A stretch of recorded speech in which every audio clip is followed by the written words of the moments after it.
ល្ងាចថ្ងៃទី7 ខែ 5 ឆ្នាំ 2026 បងប្រុសឧត្តមហើយនឹងបងរាជីគាត់បានអញ្ជើញអំប្រុសមកពីខាងខេត្តតាកែវដើម្បីមកមើលម៉ាស៊ីនក៏ដូចជាកក់លុយនិងរងចាំតែថ្ងៃដកម៉ាស៊ីនយកទៅរស់ស៊ីក៏ដូចជាយកទៅប្រើអំប្រុសគាត់មានបទពិសោធន៍ច្រើនជាមួយនឹងម៉ាស៊ីនច្រូតគាត់ប្រើច្រើនគ្រឿងជាមួយនឹងម៉ាស៊ីនច្រូតហើយនឹងអត្រា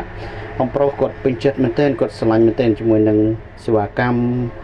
ជាមួយនឹងម៉ាស៊ីន IMWorld ក៏ដូចជាសេវាកម្មខាងក្រុមហ៊ុន IMWorld គឺទទួលគាត់រាក់ទាក់ដូចជាគ្រួសារតែមួយគាត់ពេញចិត្តហើយគាត់កក់ក្ដៅមែនទែនជាមួយនឹងការទទួលរាក់ទាក់ក៏ដូចជាសេវាកម្មនៅខាងក្រុមហ៊ុន IMWorld តកតងនឹងអំប្រុសគឺគាត់បានមានប្រសាសន៍ថាសហគមន៍គាត់គឺត្រូវការ10គ្រឿងបន្ថែមទៀតអញ្ចឹងក៏ជូនពរឧត្តមខំប្រឹងព្យាយាមតំណែងតំណងជាមួយគាត់ឲ្យបានល្អប្រសើរដើម្បីឲ្យគាត់អាចទទួលយកនៅសេវាកម្មដ៏ល្អពីខាងយើង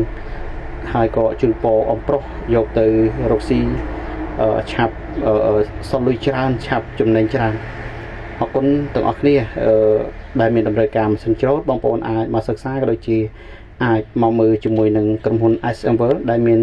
4ខេត្តនៅខាងកំពង់ធំដូចជាខាងពោធិ៍សាត់បាត់ដំបងហើយនិងតាកែវ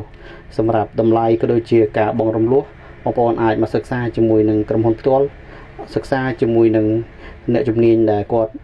មានការច្បាស់លាស់មានភាពច្បាស់លាស់អញ្ចឹងបងប្អូនឆ្ងល់កន្លែងណាបងប្អូនជួបវិបត្តិកន្លែងណាបងប្អូនប្រាប់គាត់នឹងមានដំណោះស្រាយជាច្រើនសម្រាប់ពុកម៉ែបងប្អូនដែល